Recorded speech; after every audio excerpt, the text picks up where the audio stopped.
heto na't kakasimula pa lang ng pasukan, at siguradong sasalubungin kayo ng PhilErie para sa inyong mga GST reports o mas kilala bilang Form 1A at Form 1B. Kung kaya't heto na ang automated template na para sa inyo. Buksan ang na-download na automated PhilErie template. Kapag open na, siguraduhin na enable ang macros nito.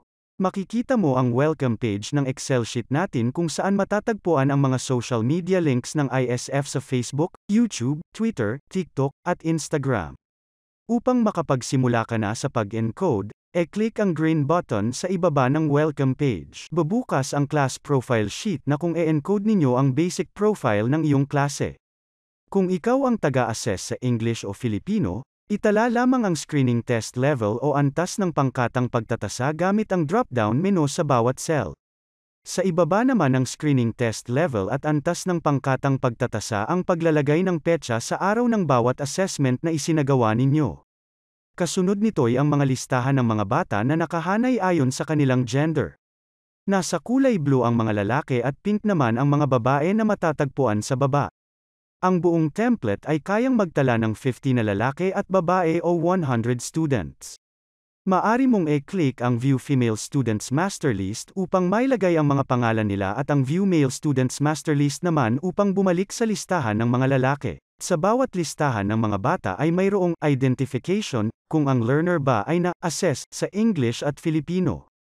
Piliin lamang ang yes o no upang ma-identify ang mga ito. Sa GST assessment sa English at Filipino, mayroong talaan ng total number of question item, itala lamang ang total number of questions, ayon sa pagkilala nito bilang literal, inferential, o critical type of question. Mayroong sample total kaming inilagay dito na nakakulay red. Ito ang magiging maximum highest score ng bata para sa bawat item ng question sa ating GST. Sa bawat item question naman ay ang talaan ng kanilang total correct answers. Gawin ito pareho sa English at Filipino. At kung e-click naman ang View Female Students Master List button, makikitang magkapareho ang formatting ng ating encoding template. Kunwari natapos mo nang itala ang mga scores ng iyong mga bata sa ating class profile sheet. Ngayon, maari mo nang e-print ito gamit ang ating naihandang PhilErie Form 1A at Form 1B templates. E-click lamang ang PhilErie Form 1A button sa itaas upang makita ang auto-generating template. Dito sa ating template, wala ka nang kailangan pang gawin kundi ang e-print ito diretso. Ang bawat resulta ng performance ng bata ay automatic nang lalabas. Dinagdagan din namin ang template ng starting point of graded passage, upang ma-identify kung ang bata ba'y tutuloy o hindi sa stage 2 ng PhilErie. Kung tutuloy, inihanda na rin ang template kung anong grade level kailangang magsimula ang kanyang reading intervention. Hindi mo na kailangan pang mag-identify kung saan ka magsisimula dahil automatic na itong ipapakita sa iyo. At kung nais mo naman e-print ang PhilErie Form 1B report, e-click lamang ang Go Back Home button upang bumalik sa class profile sheet. Sa loob nito, e-click ang PhilErie Form 1B button na kulay blue sa itaas. Automatic na ring magkakaroon ng generated report para sa Screening Test Class Reading Record o STCRR para sa iyo.